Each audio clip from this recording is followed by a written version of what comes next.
presentation after this, so if everybody can come in. So let's talk about the dark side with Nicolas. Thank you. Thank you to be here for this talk about microservices. Who here likes to play life safe? Who wants to stay with what he thinks about microservices? Who doesn't like trolling and stuff? If you should really think about it, otherwise just leave and be safe, be happy. I'm Nicolas Frankel. Depending on who I'm talking to, I am a software developer, I'm an architect. I always work as a consultant, like I go to other companies to code something and then run away very quickly. I've been doing that for 15 years, so far it's good. I haven't been caught by anyone. I generally use Java, but right now I am interested in the Kotlin language. Who knows about Kotlin? Yeah, that's great. Keep the good work, guys. I work for a company called Hybris, which provides an e-commerce platform based on Java and Spring. 2 years, something ago, we have been bought by SAP, so now I'm an SAP guy. Don't ask me anything about ERP, I don't know nothing about it, I just know about Hybris. So back to the subject at hand, microservices. Everybody talks about microservices, so they must be great. Everybody loves microservices, they are really good. Like every cloud vendor tells you to migrate to microservices, and everything will get right. All your problems, they will disappear. That's so cool. Why don't you do microservices? Well, there is a little catch. Who knows about this guy? Simon Brown. He wrote a book about architecture for developers. And he says something interesting. He said, guys, perhaps that is not so all rainbows and unicorns, because, if you cannot build a monolith properly, then perhaps it will be hard to build microservices properly. So first, you should perhaps think about building a proper monolith and then perhaps proper microservices. Or if we want to get a little 2000s, you remember this guy? This Microsoft Word, no, you're all too young. I should remove this slide. Here in Romania, you are too young for that. When you use Microsoft Word, when I was younger, you had this little wizard asking you, hey, would you like to do that and that? And it never worked, like microservices stuff. Yeah, that's the problem with microservices. There might be, in the end, some light, some paradise, some Eden. But chances are you will get stuck at the bottom, where it's hot, where it's scary, where it's not nice. So, first I will try to describe, just to make things, to level up the field, what are microservices, and what benefits you should expect. Because it's all about benefits. If you want to do something because it's hype, probably it will fail. And then, what are the requirements for you to implement microservices? And then, even if you don't fulfill the requirements, perhaps you can still use some technology stacks that have been developed for microservices in your daily life. So, I will try to define that, but since I'm super lazy, I'm a good developer, I will use the Martin Fowler microservices article.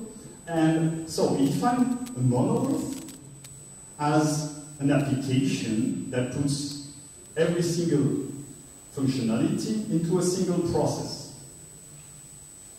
So that's what we have been doing for ages.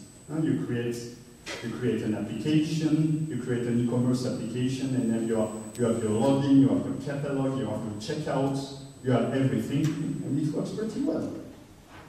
It works super well. Why do we need microservices? the problem arrives when you try scaling. If you have one application and you want to scale it, you scale the monolith on different nodes. The problem is that you make an assumption by doing that. You make the assumption that every single feature of your application has the same load. And obviously, that's a question. Like, if I take the example of the e-commerce shop, I have a funnel. No? So many people will be browsing the catalog. A lot less will be putting articles in the cart. A lot less with login. A lot less with finally checkout. So not every functionality of your application has the same load. So what?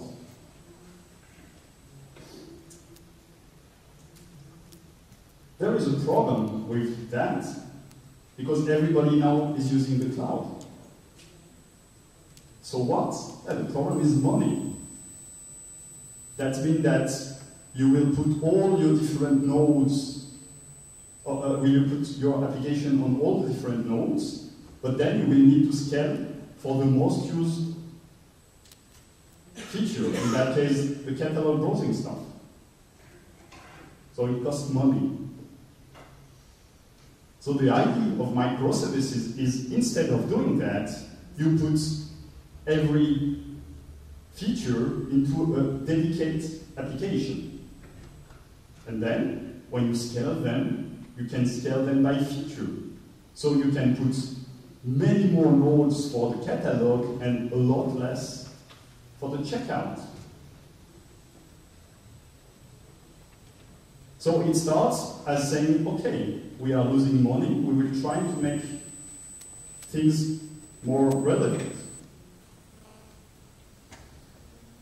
And so it's only the application of a very well-known pattern, single responsibility principle. Your application does many, many different things. And in computer software, we like to have components doing one single thing. When you have a Java class, one single responsibility. Microservice is the same, just more granular.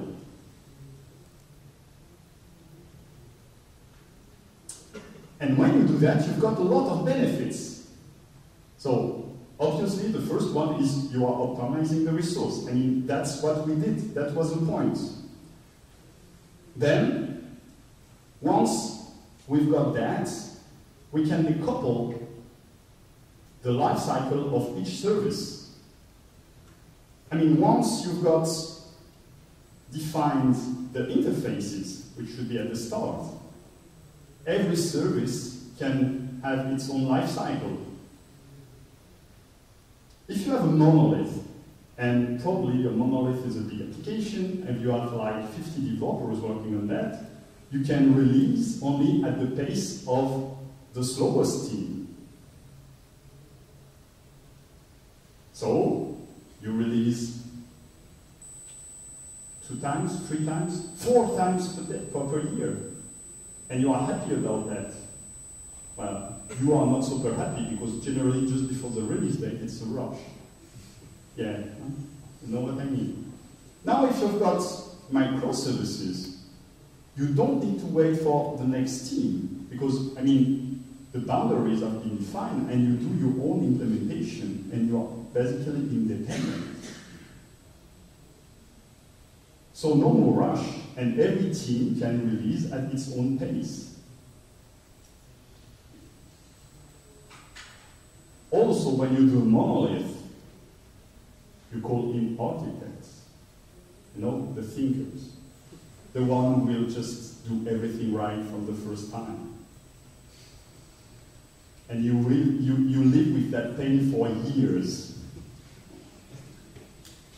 In the case of microservices, you don't need that. You can evolve every microservices independently from the other. You don't need to use the same framework for every microservice.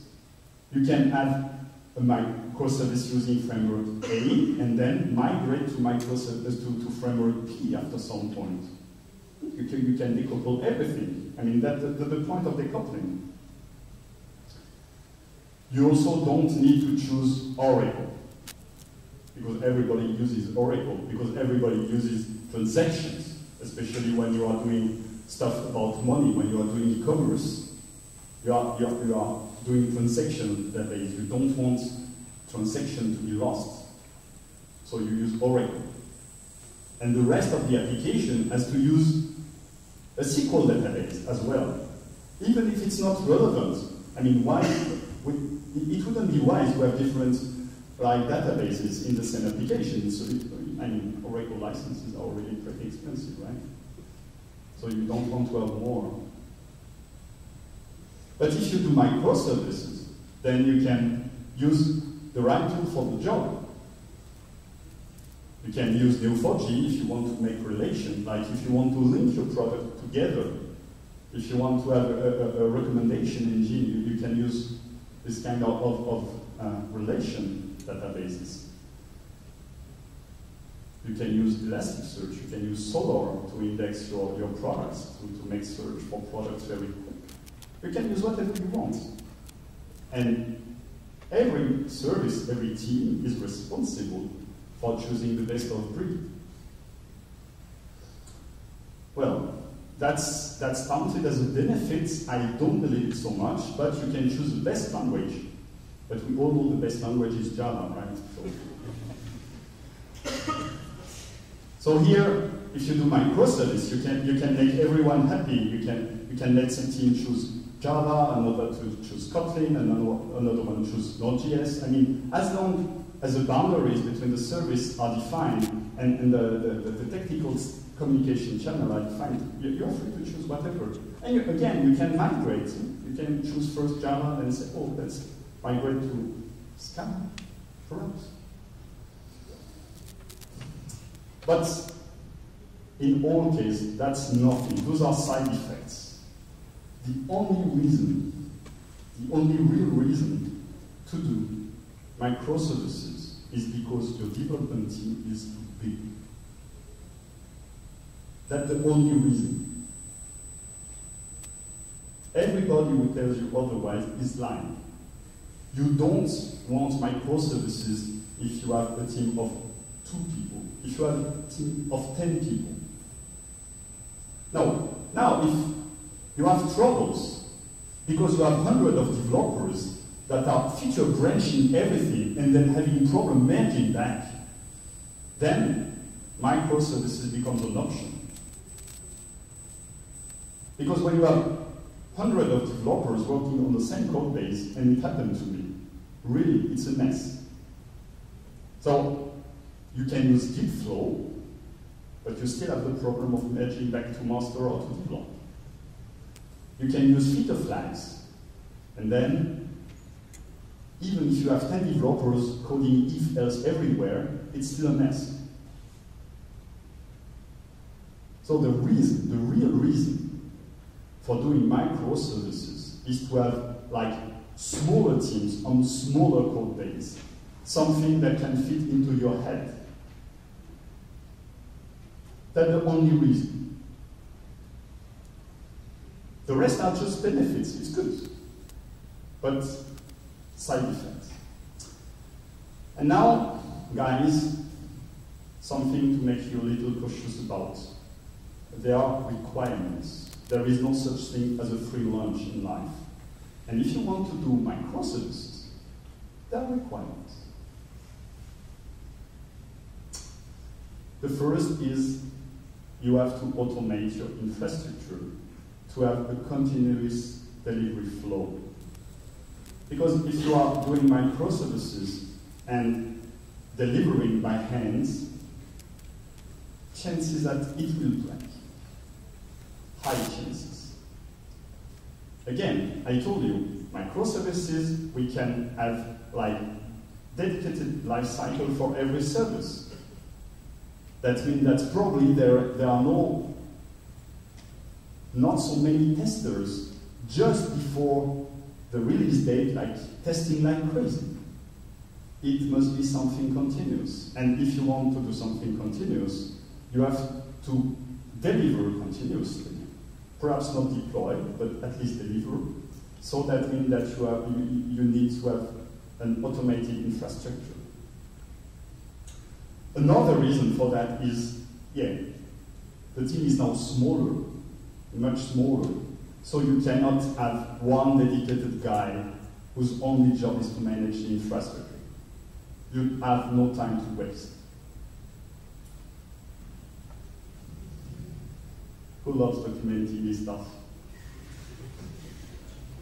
Yes. Me also. Too bad. Because now other services are your customers. And you are the customer of other services. So you don't want every time to be bothered by someone asking you, hey, how do I call you? No. I mean, you want to support them, but you need to document what you're doing. I don't think everyone is ready to do that.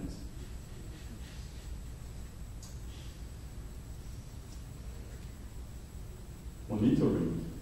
Who monitors this stuff right now? Well, either you are shy or you don't do it. I hope you are shy. Imagine if a monolith breaks. You can just, let's say in the Java world, you connect to the VM, you take a heap dump, you check the processes that are hanging or whatever. Now, if the process is distributed around many components, how do you know which one broke? I'll come back tomorrow, I will find a solution tomorrow. Yeah, it doesn't work like that in production. So you need a real DevOps mindset. I mean, and again, since your team is becoming much smaller, you need to automate the monitoring. You have to have like alarms in place and whatever.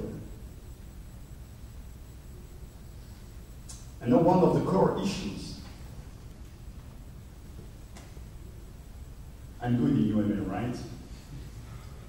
That's one of my best sequence check. And here, as an architect, I can say on the board, I can write on the whiteboard and say, yeah, we make an API call, and yeah. But the problem is with microservices. This is hidden there, but there is a network. And here goes every one of your nice debugging tools, of your assumptions, of your zero latency, of your everything. And I won't bother reading them to you, but this is called something called fallacies of distributed computing. Yeah? Like when you call an API, like .NET or Java API, you do a synchronous call, it works, it's good.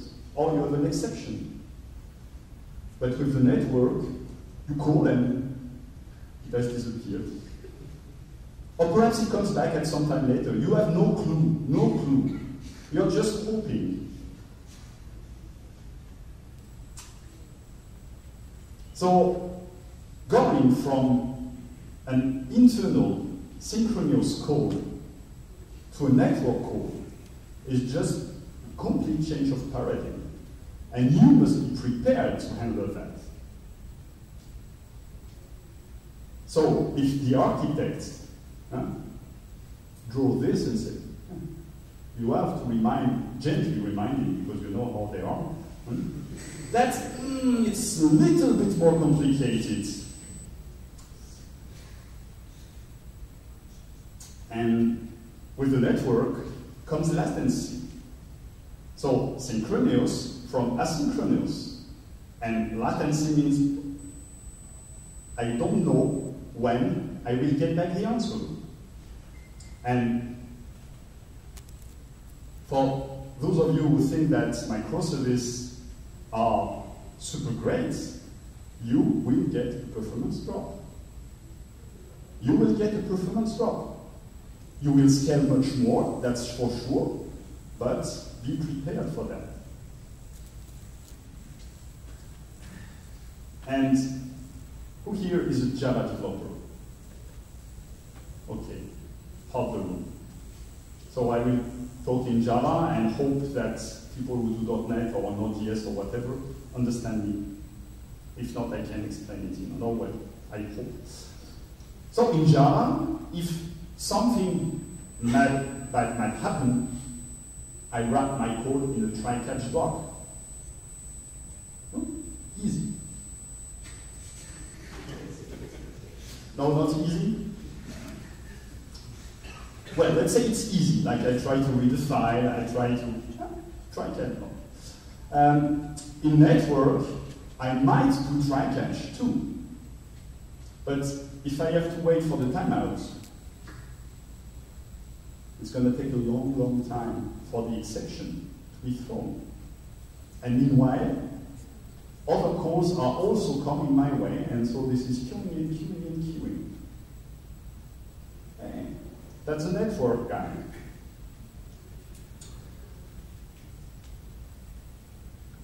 Microservices make no assumption on the way you are communicating with other microservices. Perhaps it's messages. So far, I've seen a lot of HTTP calls. And so, you are taking an HTTP call, an HTTP request, and trying to map it into your own, like, object-oriented world. So you deserialize, and afterwards you serialize again to send a response. It takes time. It takes time. And again, another reason for the performance to drop. So you will have to launch new nodes. So a balance must be struck between how fast you want to be and how stable you want to be. And you have to find the right balance for you, for your system. But you cannot have both at the same time. And now, that is my core problem with microservices, because everybody who tells you about microservices tells you about the technical stuff that I've just explained. Yeah. How the technical problem you will solve, the technical issues, sometimes technical issues, and the technical solutions sometimes also. But again, just as microservices, the reason to do microservices is not scaling, the problem with microservices is not technical. I love that stuff, huh? Who here is agile? Is doing agile project? Everyone. Yeah, I mean, I've seen agile project, agile talks. Yeah, that's the problem. Here in conference, we know about agile. We think we are agile. And then you go to your company, and first you have to make them understand what agile is. It's hard. Project manager, all this stuff. And once it has been heard, there comes a second step. We follow the agile process. So we are doing agile. But I think that there is a problem between following a process and agile. Little discrepancy. And I have seen that people doing agile, like, yeah, let's do the Scrum every day. Oh, let's have sprints of 2 weeks. And let's have the business owner in our office. Oh no. Where did he get the business owner? The business owner has no time for us. I mean, he has other stuff to do.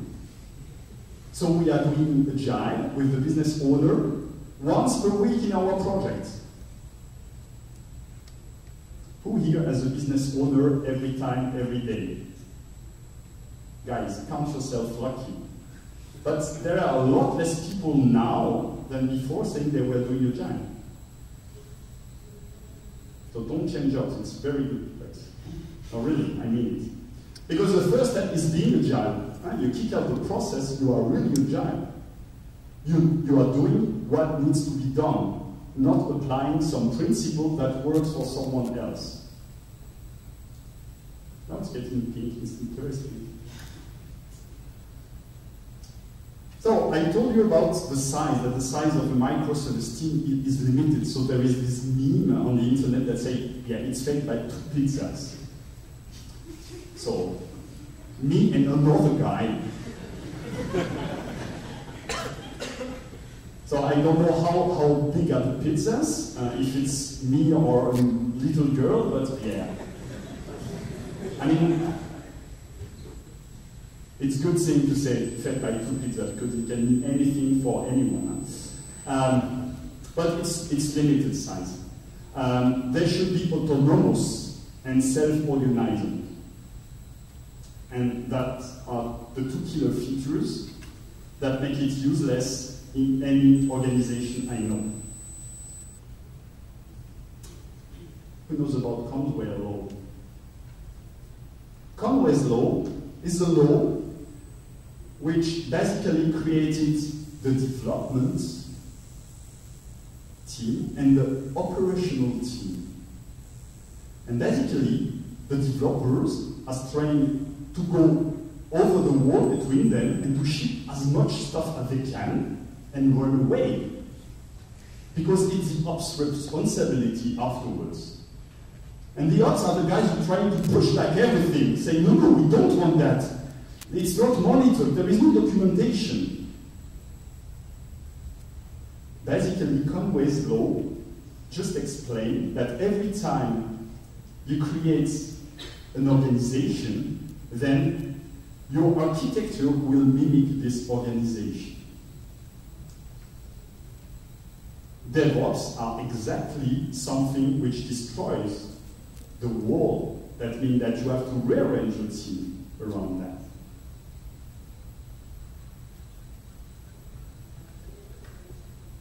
This is the organization at Netflix. So, in blue, this is a typical organization. You've got the product manager, you've got the UX, you've got the dev, QA, DB, and then sometimes either they are in all the same team, never happens, and here is a wall between dev and ops. And it works very well, because here you have a pool of product manager, a pool of UX, a pool of dev, and whatever. And at the top of each blue box is who? Who is heading every blue box? The guys. Who is doing your annual review? Who is accepting your vacation requests? Who here is a manager? A middle manager, the worst kind. Nobody, so I might escape with my life. That's the problem. Here, you have someone who is paid much more than you to approve your vacation requests and to pass down the annual review from the high management. So what's the added value? That was a rhetorical question, of course. But perhaps in your organization there is value. Now, if we make the teams autonomous and self-organizing, like here, who is the guy doing there? He has no one to manage. And that's the problem. Microservices make the middle manager unnecessary. I mean, they were already not necessary before, but at least here you can see it. And would you frankly believe that the people who would be rendered unnecessary by an organizational change would lead that change? Really? I mean, if you are real good, you can do that because, I mean, like I always say as a consultant, I try to make myself unnecessary, then I can help another customer. That's my goal. But I don't know many managers who have the same goal.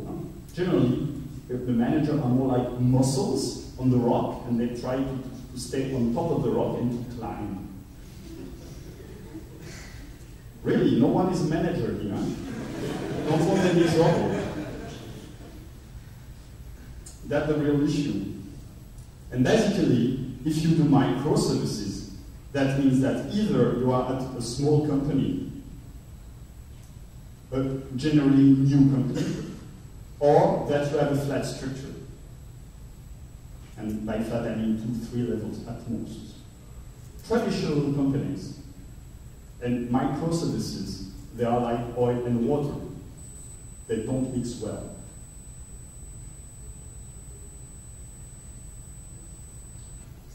But there is a light side to this talk.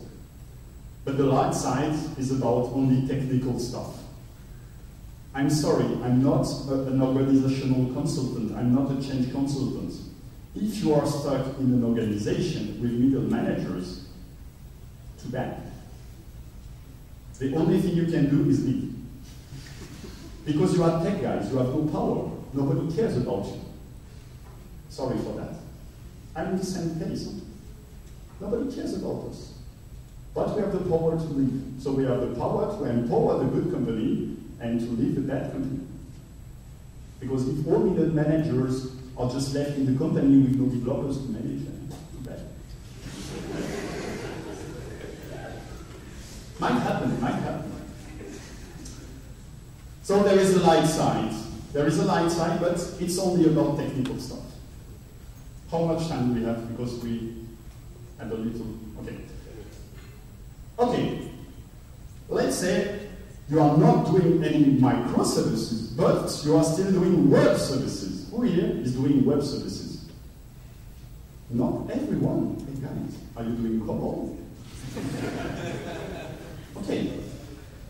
So, solutions for doing web services and, more importantly, RESTful web services. Not those ugly XML, soap bloated IBM web services, but like modern RESTful web services.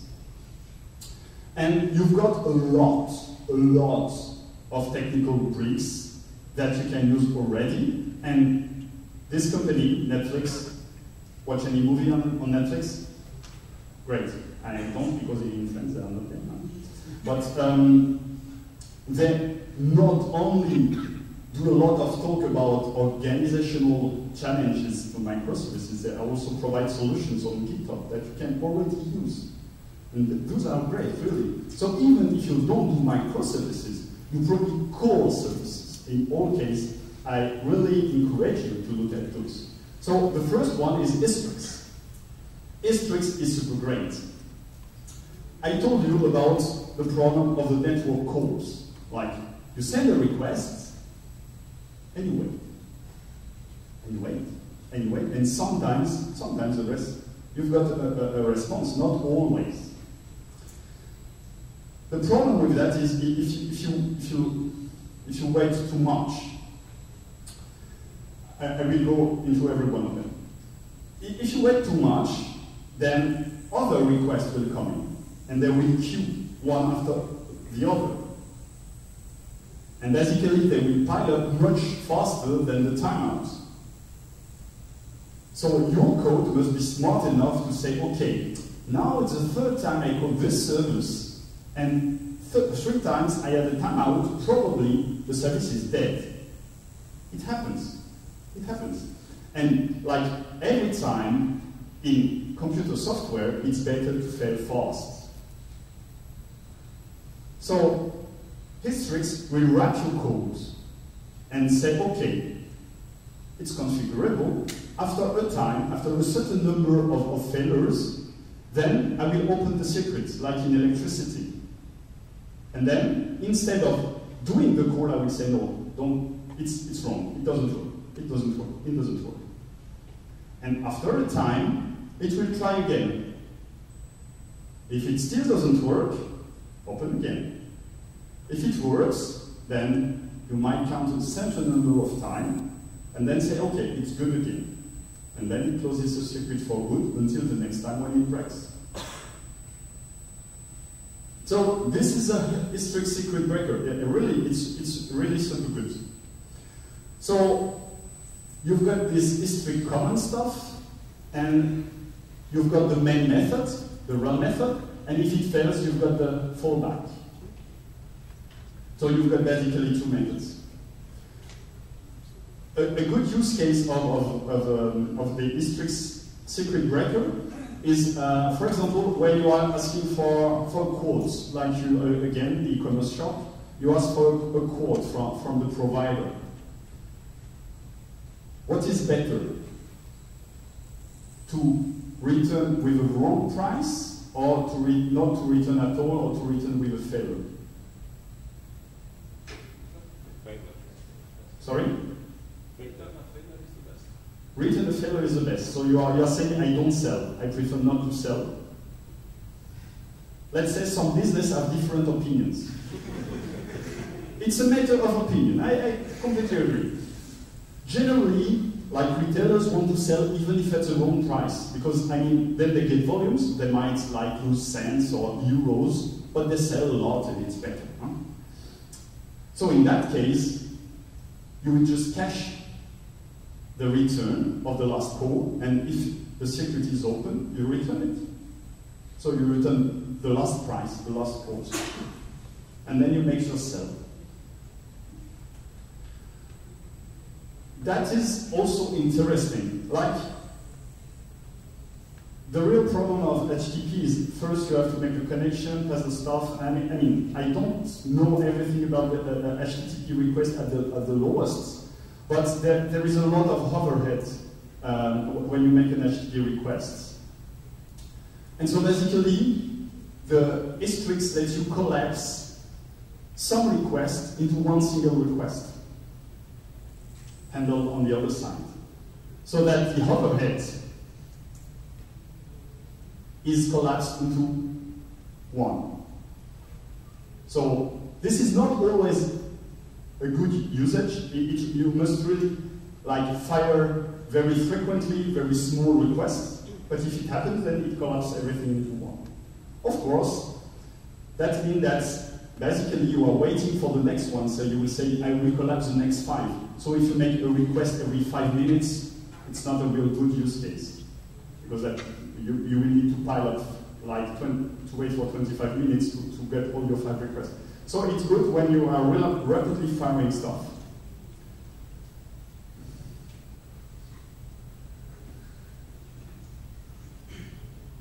The dashboard. I told you about monitoring.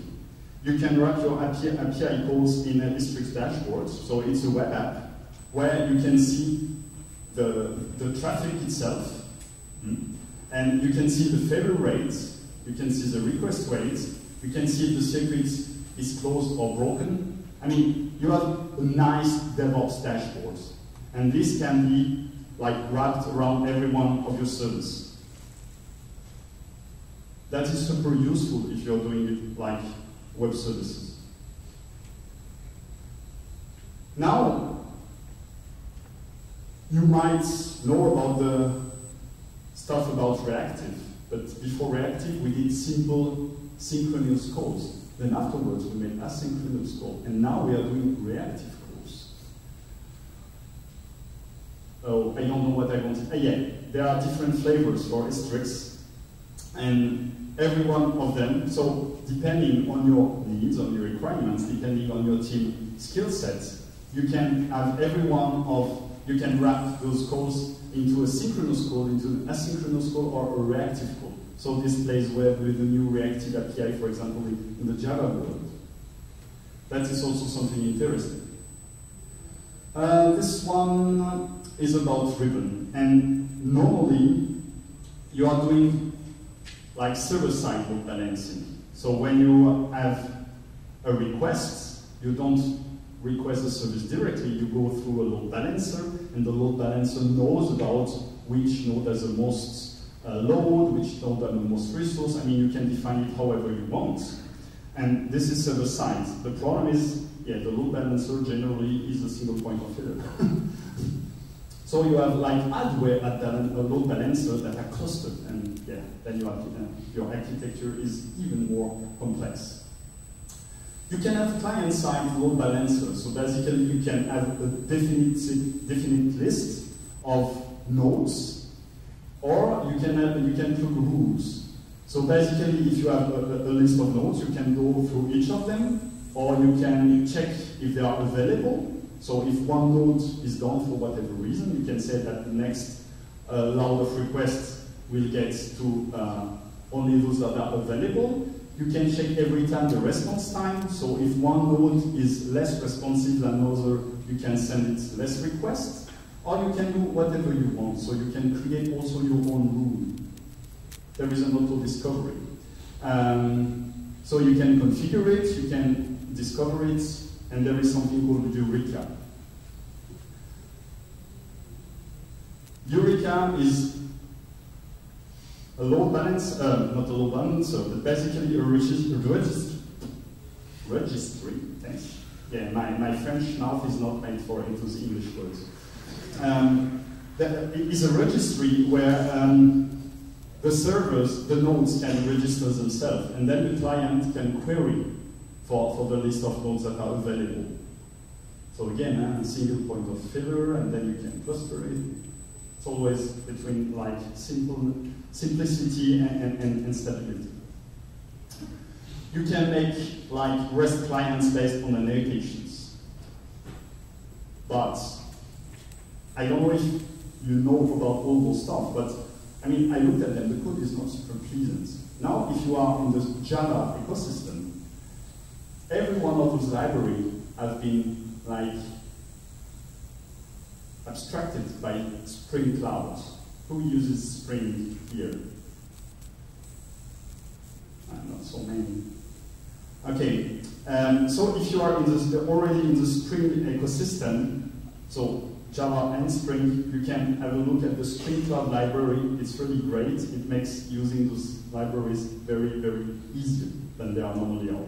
If you are in the Java world and not using Spring, then either migrate to Spring, good idea, or you can check the libraries yourself and integrate them yourself. But of course, it's hard.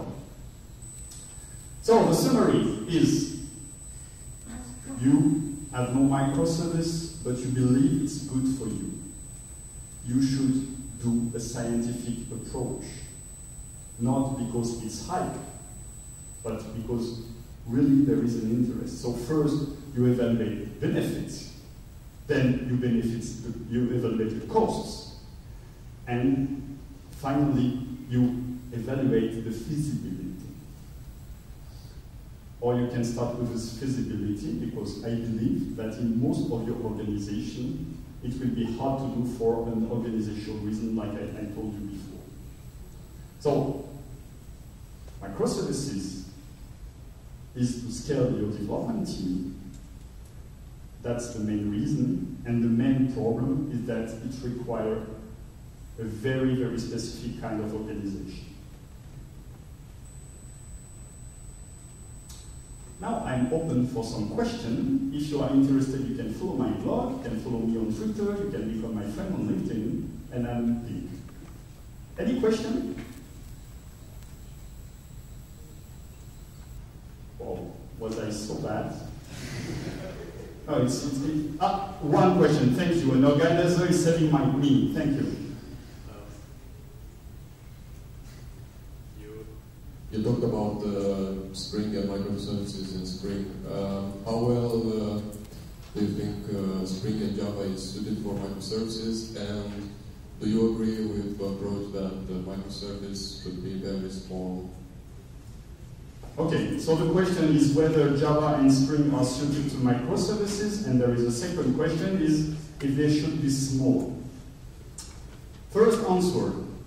Honestly, I mostly know Java, so I don't know if Node.js is better suited or whatever. I don't like JavaScript. I mean, I can troll about JavaScript a lot, but it's not very constructive. So I don't know. What I know is that the guy from Pivotal, when they are doing Spring Boot, they are doing Spring Cloud, and they are like wrapping those nice libraries. they are making a super great job to do that. I mean, if you looked into how you can develop microservices with Spring Boot, for example, and deploy it on any cloud provider, a Roku, whatever, it works super well. So, yes. Now, if there are better alternatives, I don't know, honestly. And now the question about microservices being small. Well, in microservices there is the word micro. So yes, I believe they should be small, because again, small means a limited code base, means a limited number of team members, means less problems of running into trouble at deploy time. Now the good question is, how small should they be? And for that, I will give you the typical consultant answer is, it depends.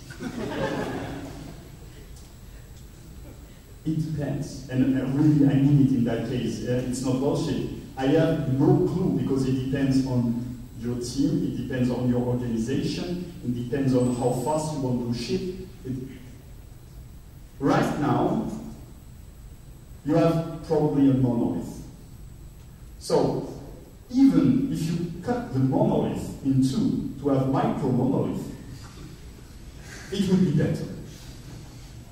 And probably what you should start like that, and you should first, I mean, did you see how they had trouble with modularizing the Java JDK with Jigsaw? They had many trouble because they were like, it was a spaghetti ball, and they are coupling everywhere. So even if you just have two blocks, and if you cut the dependency between the two blocks, it's a good start. And then you can cut further. And I mean, it's better to have like micro monolith than one single one, if, again, if your organization is ready for that and if you have real benefit. Because the coupling rules, I mean, in microservices, you have like completely different code bases. You cannot couple even if you want. But if you are doing a monolith, you can choose not to couple between packages, for example. You can have like Sonar telling you, hey, you have coupling between this package and this package. Not good. So you can apply discipline yourself. So in one case, it's you have no choice. In our case, it's a possibility. But yeah, they should be small. But you have the current situation, so you cannot start out of the box. Or what you can do is you have the big ball of mud, and you can try to understand how this can fit into something else. And then you can define your boundaries, and that's really a journey. That's really a journey. Other questions? Too late? Too tired? Okay, thank you very much.